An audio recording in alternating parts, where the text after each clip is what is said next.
All right, guys, welcome back to Mr. Post Frame. We are standing in a one-story Barndominium, and we're going to start the interior framing. So we're going to create a series step by step on how to frame the interior of a single-story Barndominium. Yep, and so Paul's going to get started first with what do you do to get ready to spray foam? Because interior framing for a post-frame barndominium is kind of divided into two sections. The first one is before spray foam, the second one is after spray foam. So there are some differences versus framing a traditional, conventional home. And so we're excited to show you how that all works out. So let's go ahead and jump into it.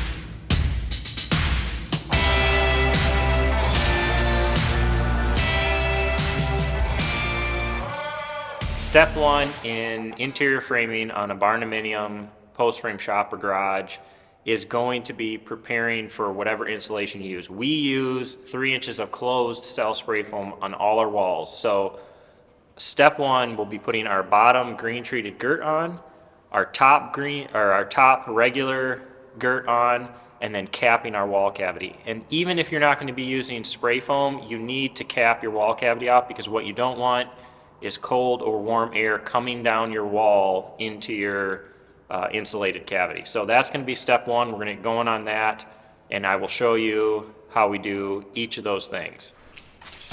I'm just checking all these to see how close we are. We should be pretty close to, so I cut all these one length. Looks like we can. The two head bays should be roughly the same. This one's 88. Do you remember what that one was down there? Mm-mm. All right, so we're going to cut a bunch of these at once. So I'm just going to line up these pieces of plywood at one corner.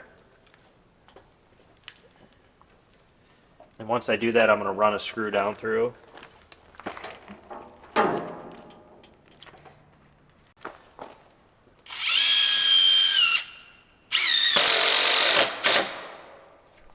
So I got one corner lined up, I'm going to run a screw in, go to the other corner, line that up, run a screw in.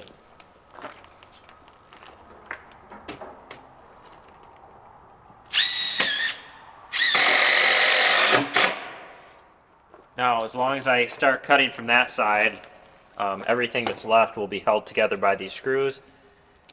So I can get, to cap off my wall cavities, I can get 5 pieces out of each piece of plywood. So I'm going to mark about 9.5 inches. There's about an 1/8 inch of blade, so I should get 5 pieces around 9.5 inches.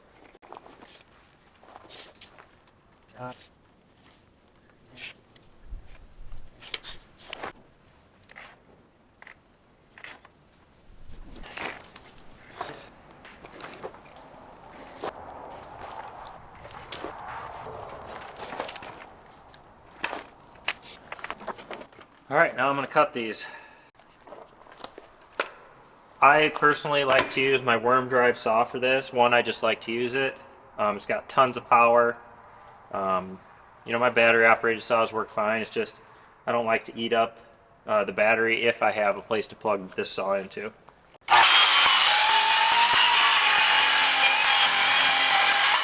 And I get through 4 sheets, and it'll actually mark the 5th one.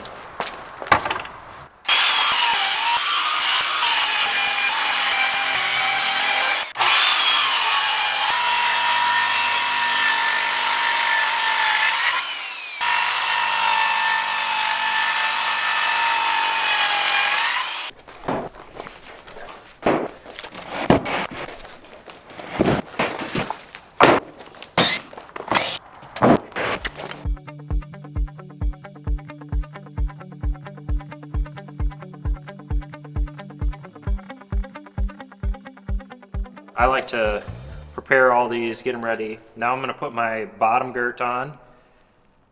It's a green treated girt, but as I make those, I'm going to make a top one because as long as your posts are plumb, they should be the same length up top as they are at the bottom. So I'll start laying out my bottom grade board, mark them, cut them, and then I'll make one for the top that I can put up when I go through.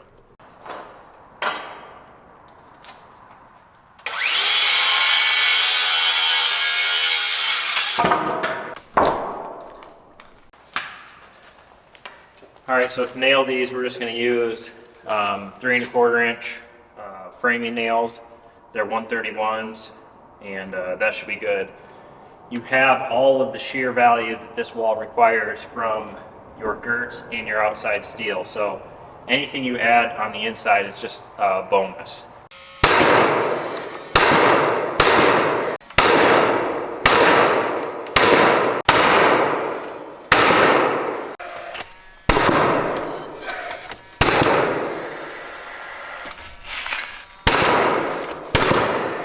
All right, so one thing to think about when you are starting to do your girts is I always start on my sidewalls because my corner columns I always put in line with my sidewall columns. I do that 90% of the time. The only time I will change it is if, say, I'm doing a 2-story and the LVL ledger is on this wall versus this wall. Then I like to turn this, then I don't have to notch this. That'll make more sense when I do a 2-story framing video. So I run all of my sidewall girts first, then I come in my end walls and die them in. If you look here, we're 5 3/8, 5 1/2. This way, we're only 4 3/8. So there's a difference there.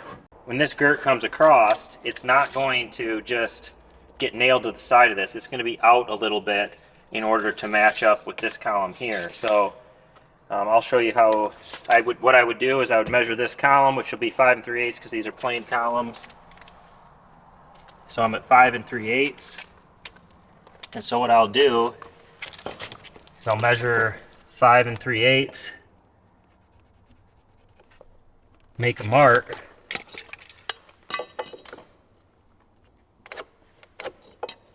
and then that is the edge of my girt. So my girt will actually get nailed right there.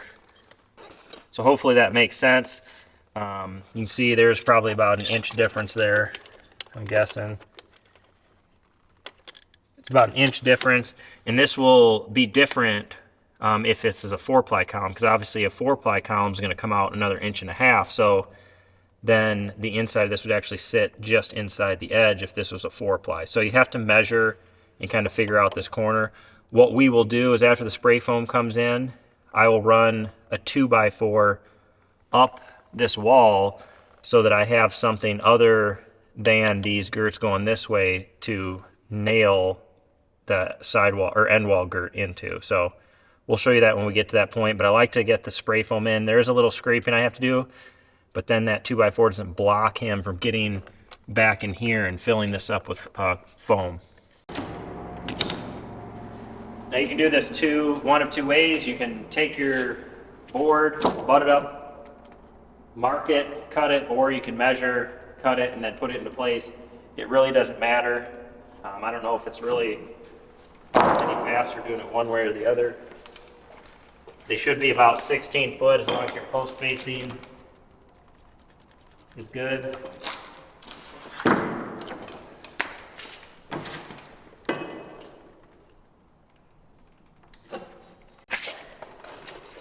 I'll mark that. Let's see what it is. It should be right around 16.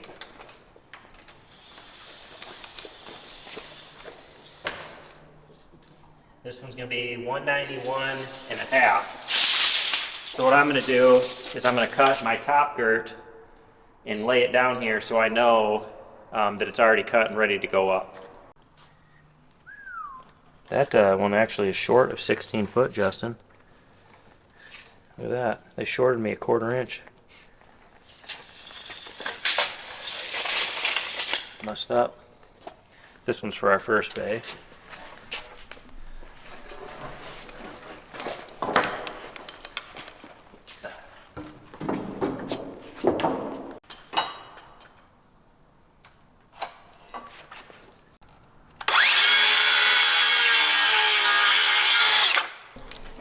Then I'll take this and I'll just lean it up in this bay so I know when I come along with my scaffolding, this piece goes up. So.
All right guys, so step one was to get that bottom girt on, which we did. And when we fastened those, I went ahead and cut all of my top girts as well. So now I'm gonna take my scaffolding ladder around and get those all put up all the way around. And then after that, we'll take all this plywood that we ripped and cap off that wall cavity. So step two is we're gonna put the top girt on. So if you're doing this by yourself, obviously it's really hard to hold a 16-foot board. So what I do is I'll just mark down 4 inches. 2 by 4 is 3.5. So if I go down 4, that gives me a little bit of room. And I'll run a screw in. And then I can set the board on this and it'll hold it plenty high. So when I nail that, it'll be all right. And then I come over here, nail this, take it out, and do that every other column. Slide it in there.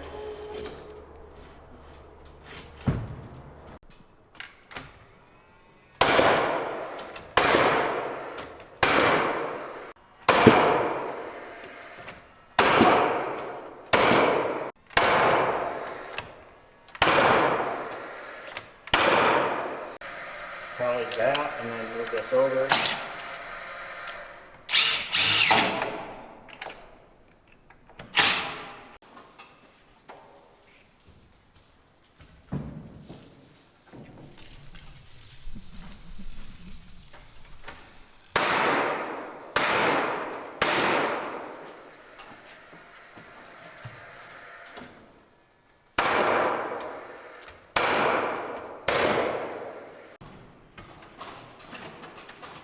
They're so much lighter than 3.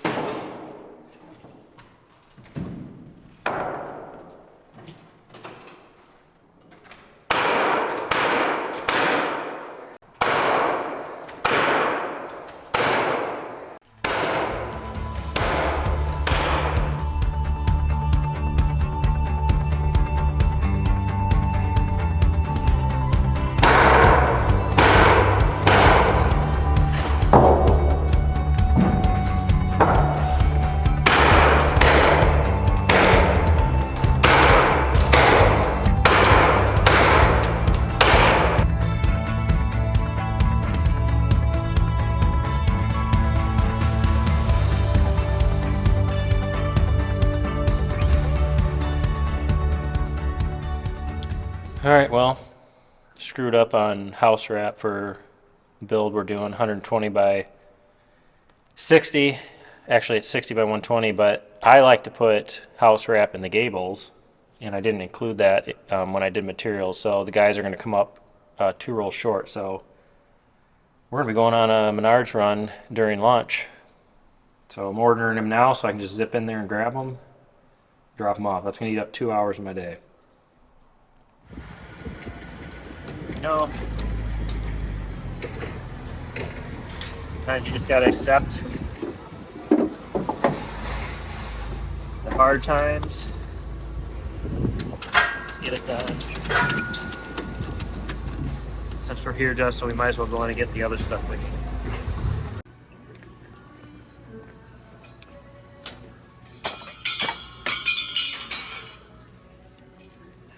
If you guys are wondering where you get these little ceiling joist hangers, Menards carries them.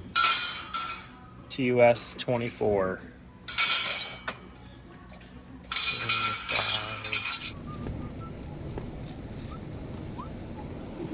Arrived.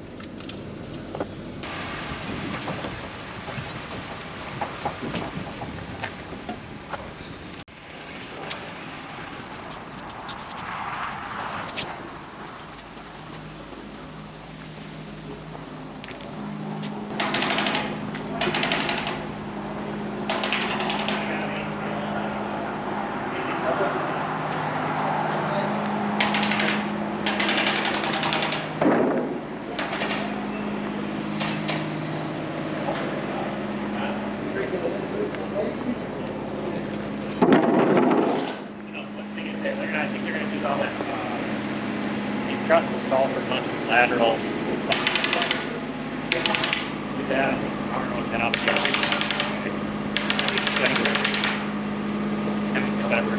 Like set a few there, then you know what I mean. Lay them right there. All right, man. I put them right there. All right, thank you. Yep. See you guys. See ya.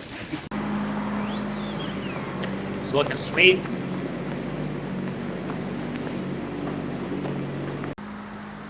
So this one will look a lot different in a week. All the metal comes tomorrow. This is 60 by 120. It's gonna have 3 cupolas. We'll do some cool drone shots when we're done because it's gonna be a pretty cool building. And it's gonna be full of antique cars. So that'll be kind of neat too.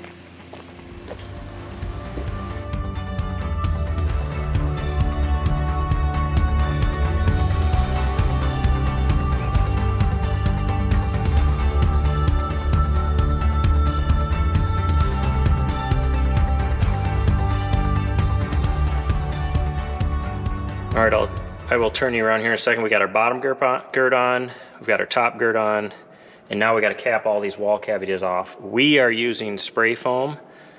So I just take 1/2-inch plywood and I can get 5 pieces out of 1 sheet. And that gives me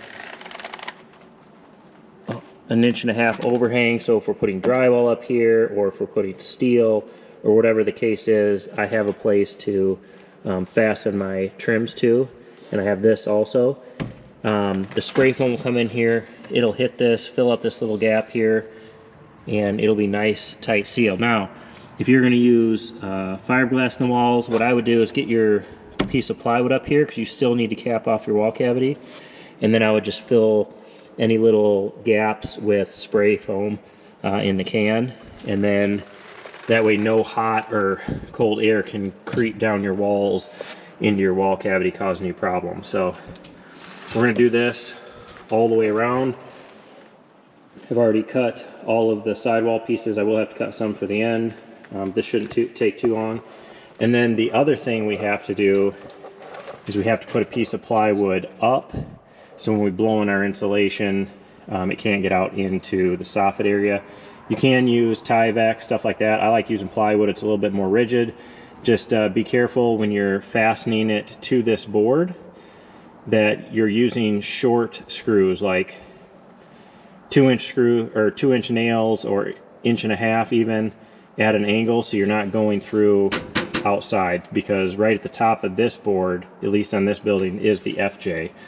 So you definitely don't want to run nails through this outside of your metal. So just keep that in mind when you do that.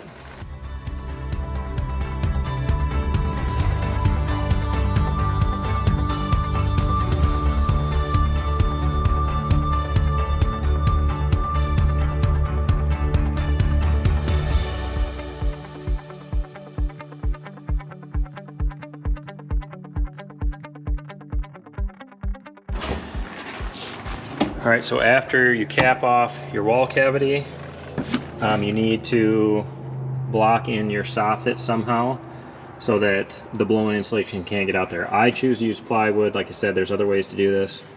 So what I do is I take 2 blocks, nail the plywood into those, and then nail the blocks into here, and then I could put a couple 2-inch nails at an angle into the girt, so that just secures that. It's good and solid. Then when the blow-in insulation comes in here, you can bring it all the way up to here. I have an 1.5-inch gap up here, which is plenty for the air to flow up through the trusses and out the vented ridge. So once I complete this on all the bays, we'll be ready. I'm just doing, this isn't necessary for spray foam, but this is the next step, and this is the time to do this. You could, actually, a better time to do this would be when you're framing, and you could put it on the outside, because then you could nail it right into your columns. But I always end up doing it on the inside. Just don't take the time to do it. But this isn't too bad. You can take scraps, 8 inches long, nail that in.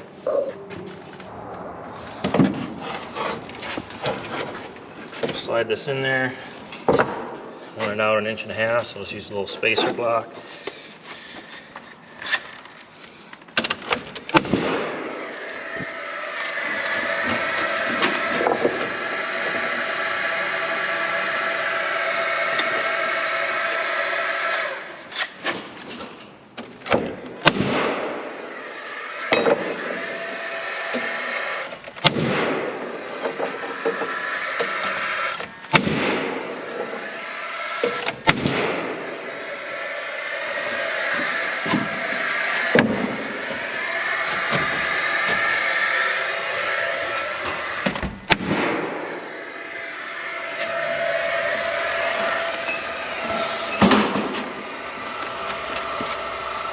Faster to make them down there.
Bottom girt's on, top girt and the sidewall cavities are all blocked off. Our soffits are blocked off for the blow-in. And then here's our end wall. This detail's a little bit different. Put our top gird on here, and then we cap our wall cavity off, and then you can do one of two things here. You can add another girt above. That way you can put hangers along here, because your ceiling joist is going to need to be level with this right here. So you can hanger your ceiling joist, or you can set this down a 1/2 inch. Then you could run your ceiling joist right over the top and toenail down into this top girt. I've done it differently. I'm not sure which way I like it best, but this does work really well. So the next step is going to be marking out my ceiling joists and putting all my wall girts on once the spray foam is done.